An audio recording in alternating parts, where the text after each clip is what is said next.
Halo Bunisian, rekan-rekan, mahasiswa, dan saudara sekalian. Kita bertemu pada video akhir sesi ke-10 terkait dengan materi isu supply manajemen.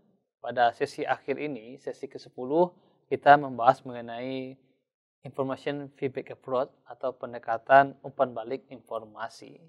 Tentu untuk ukuran bisnis yang sangat besar pada beberapa dekade ini, tentu mendorong adanya sebuah unit tertentu terkait dengan suplai distribusi yang kemudian ditempatkan di seluruh dunia dan saling terhubung melalui sebuah konsep jaringan yang canggih. Struktur bisnis isolasi ini kemudian dikenal sebagai unit bisnis mobile. Struktur ini menyerupai lingkungan komputasi yang saling terdistribusi dan saling terikat dengan waktu.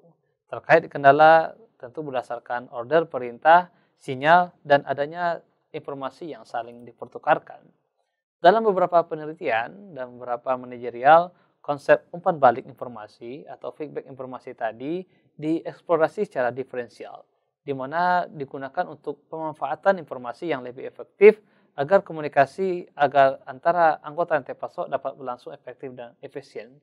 Sehingga model diferensial tadi digunakan untuk menerjemahkan perilaku individu dengan perilaku kolektif antar rantai pasok.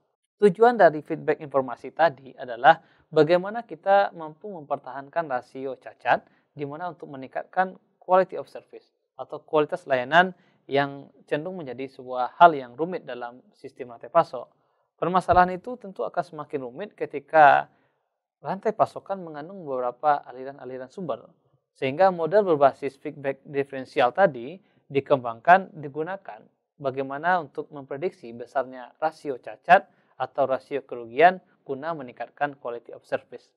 Sebuah model yang sama, model FASISIP, digunakan sebagai sebuah sinyal umpan balik atau feedback, sehingga beberapa simulasi yang dilakukan oleh peneliti menunjukkan bahwa jumlah cacat dengan menggunakan sistem diferensial tadi dapat diamati pada setiap titik-titik rantai pasok yang digunakan ketika menggunakan peralihan sinyal umpan balik atau feedback informasi.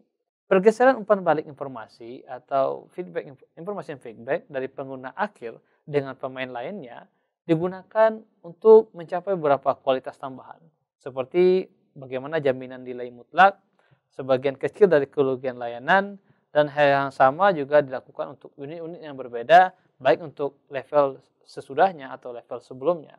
Hasil simulasi beberapa penelitian membuktikan bahwa penggunaan pergeseran sinyal atau information feedback dapat menstabilkan QoS tadi atau quality of service tadi dengan cara meningkatkan kualitas pelayanan untuk operasi keseluruhan dalam waktu tertentu.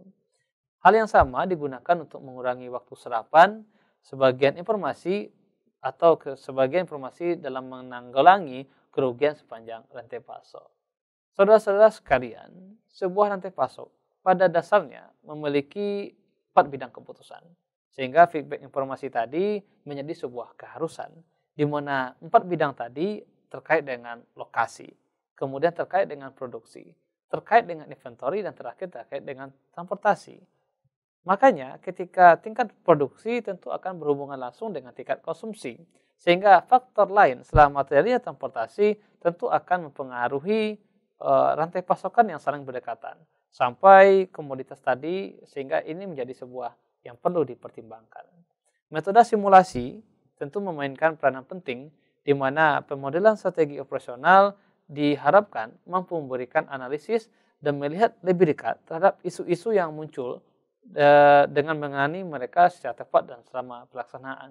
Beberapa model simulasi digunakan ya seperti metode autoregressive atau mean effect, dan itu cenderung bersifat non-linear atau bersifat diferensial. Sehingga kemudian dikembangkan sebuah model di mana menggunakan model tiruan atau artificial intelligence untuk menggambarkan kondisi-kondisi yang bersifat non-linear dan diferensial tadi. Oleh karena itu, ya saudara, tentu ketika kita melakukan ISCM, ya kita harus memperhatikan kinerja-kinerja tadi. Ketika feedback sudah kita lakukan, tentu outputnya adalah bagaimana kita mengukur kinerja yang ada. Terkait manajemen kinerja ISCM, kita diharuskan memperhatikan atau mempertimbangkan beberapa faktor utama. Variabel penting tadi menjadi sebuah fokus utama di mana akan memberikan dampak yang besar terhadap value yang akan didapatkan oleh perusahaan. Beberapa variabel kritis tadi ini menjadi fokus utama dalam feedback informasi tadi atau pergeseran umpan balik tadi, di mana ada variety atau keragaman ini terkait dengan jumlah produk dan jumlah inventory dan jumlah delivery yang ada, kemudian velocity atau kecepatan ini terkait dengan waktu deliver atau lead time, kemudian variability dan variabilitas, dan yang terakhir terkait visibilitas. Itulah empat komponen variabel utama di mana saudara nanti dari 4 variabel tadi sudah tentukan key performance indikatornya. Demikianlah video pembelajaran pada sesi ke-10 untuk information feedback approach, dan saya harapkan saudara lebih mendalam pada textbook dan materi yang saya berikan. Semoga materi supply chain management dari sesi pertama, sesi ke-10 dapat bermanfaat buat saudara dan dapat diaplikasikan dalam dunia kerja atau dunia sehari-hari nantinya. Terima kasih, semoga materi ini bermanfaat. Mohon maaf dan saya ucapkan selamat belajar dan terima kasih.